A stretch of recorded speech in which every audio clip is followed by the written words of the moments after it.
TV7 Israel News is made possible thanks to your generous donations. Shalom, good evening. This is TV7 Israel News broadcast to you from Jerusalem. And in today's top stories, Israel rejects South Africa's allegations of genocide, terming its case as no less than unabashed defamation. U.S. Secretary of State Antony Blinken asserts that the best way to isolate Iran and its proxies would be by granting the Palestinians statehood. The United States and Great Britain, alongside the kingdoms of the Netherlands, Bahrain, as well as Canada and Australia, launched long looming strikes against the so-called Houthis in Yemen.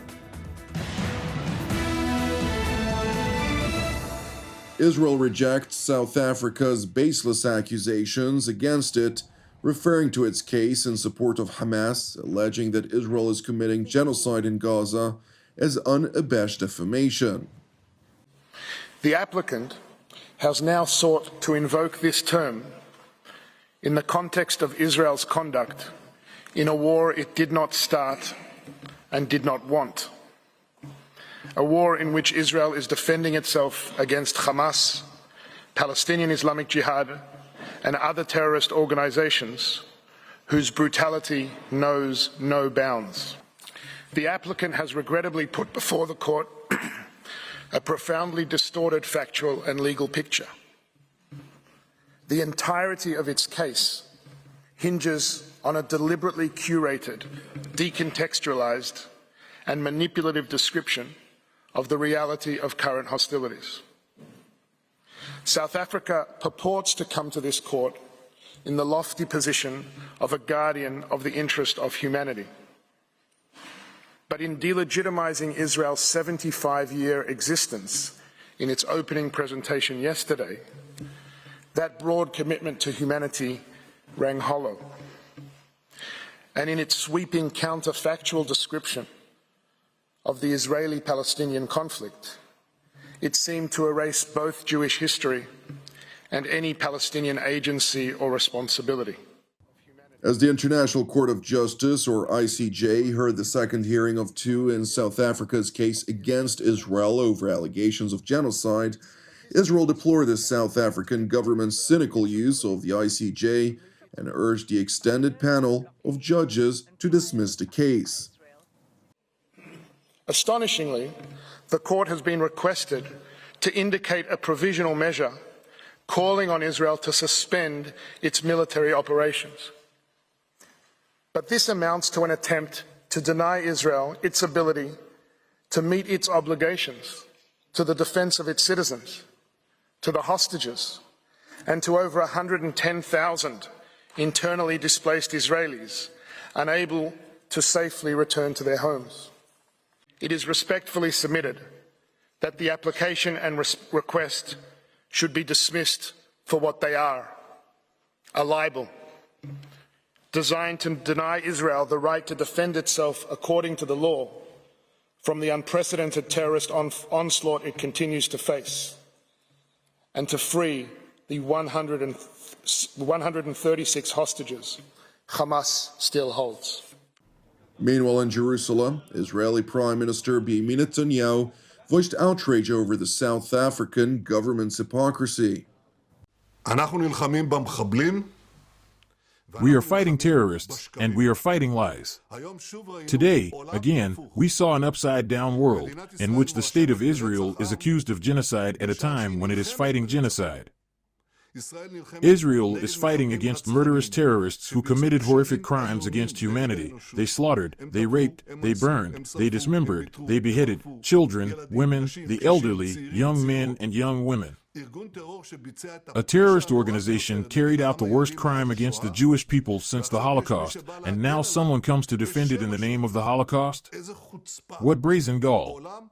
The world is upside down. And the IDF, the most moral army in the world, which does everything to avoid harming non-combatants, stands accused, by the representatives of these monsters, of genocide. South Africa's hypocrisy screams to the high heavens. Where was South Africa when millions of people were being murdered and uprooted from their homes in Syria and Yemen? By whom? By Hamas's partners. The world is upside down. Where were you? We know where we are. We will continue to fight the terrorists. We will continue to refute the lies. We will continue to uphold our just right to defend ourselves and to ensure our future until total victory. Meanwhile, IDF spokesman Rear Admiral Daniel Hagari highlighted in his daily briefing that the IDF will never forget the massacre which the Islamist Hamas perpetrated against Israel on October 7th.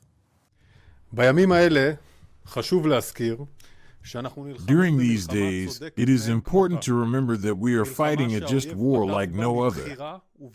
A war that the enemy initiated deliberately and consciously when it committed crimes against humanity and cruel acts that have not been seen in the Western world for decades, most of them filmed and documented by the terrorists themselves.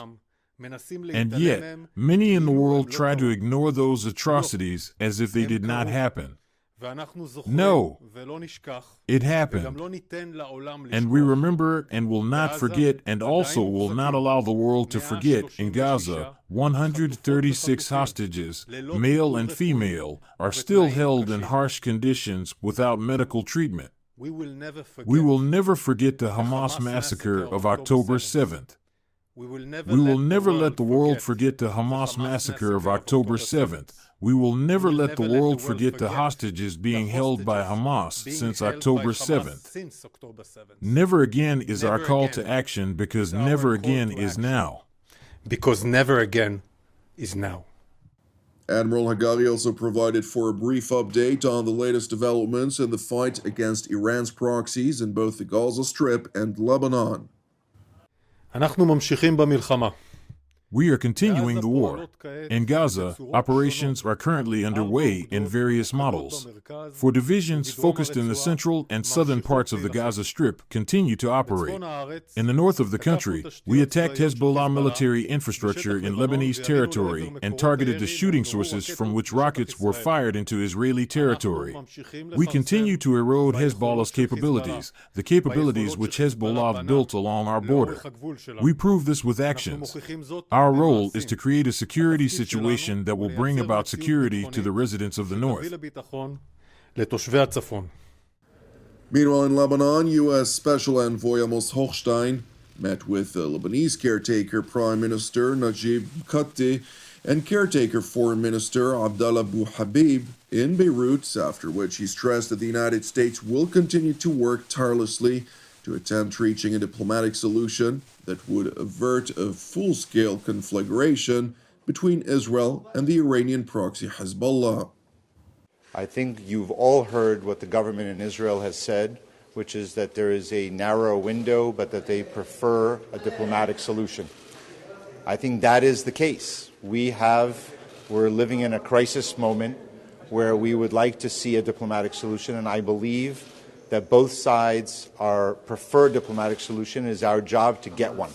I'm hopeful that we can continue to work this effort to arrive together, all of us on both sides of the border, with a solution that will allow for all people in Lebanon and Israel to live with guaranteed security and return to a better future, to focus on a better future.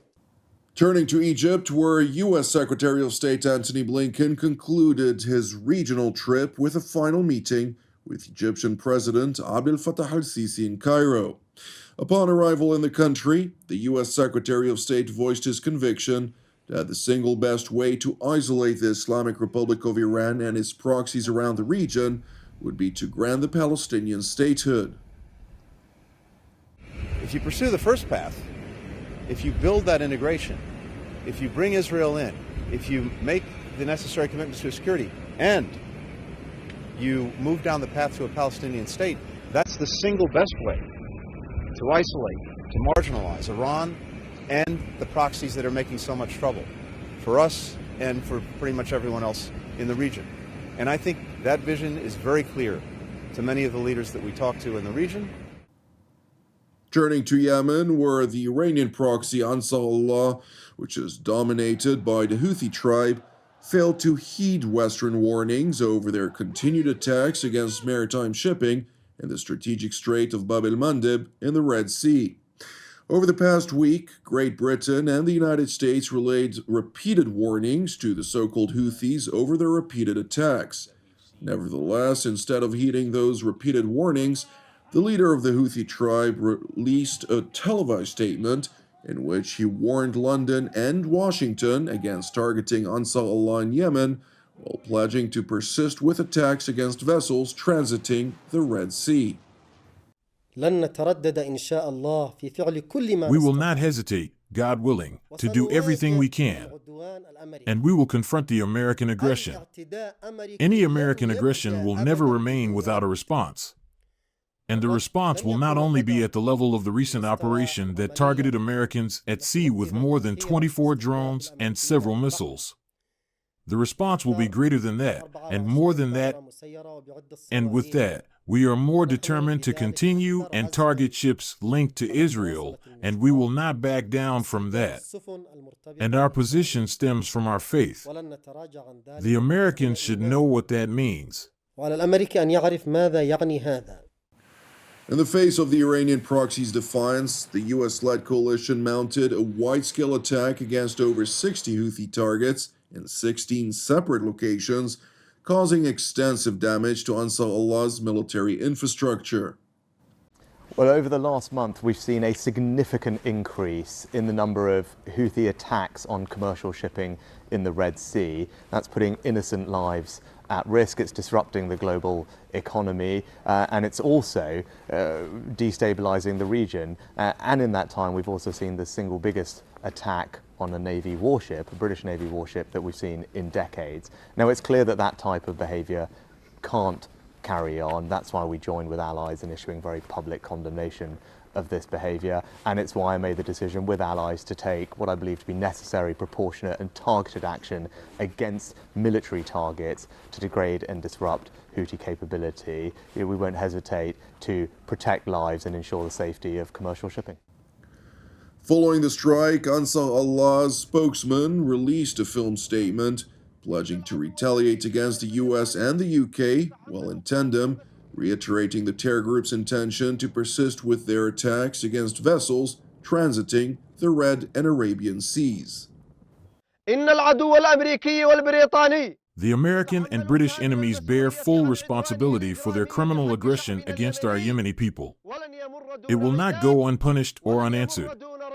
The Yemeni armed forces will not hesitate to target threatening sources and all hostile targets on land and sea in order to defend Yemen, its sovereignty and independence. The Yemeni armed forces confirm that they will continue to prevent Israeli ships going to the ports of occupied Palestine from navigation in the Arab and Red Seas. It is important to know that the United States and Great Britain have received support from the Netherlands, Australia, Bahrain, and Canada in the offensive measures conducted against the Iranian-backed Houthis in Yemen. Australia's support of these actions came in the form of personnel in the operational headquarters. These are very important actions. The actions that have been taken today, supported by Australia, are about maintaining freedom of navigation on the high seas. They are about maintaining global trade. And that is completely central to Australia's national interest. Australia will continue to support any actions which assert the global rules-based order, which assert the UN Convention on the Law of the Sea, and which assert freedom of navigation on the high seas, be that in the Red Sea, be that in the Indo-Pacific, be that in other parts of the world. Thank you for watching TV7 Israel News. I'd like to keep encouraging you, pray for the peace of Jerusalem and salvation of Israel. Moreover, it is also important for us to highlight that TV7 Israel is a donation-based non-profit ministry with all of our productions available free of charge. Therefore, if you're blessed by our daily updates and would like to help us bear the costs, please consider making a donation. You can do so by visiting our website at www.tv7israelnews.com.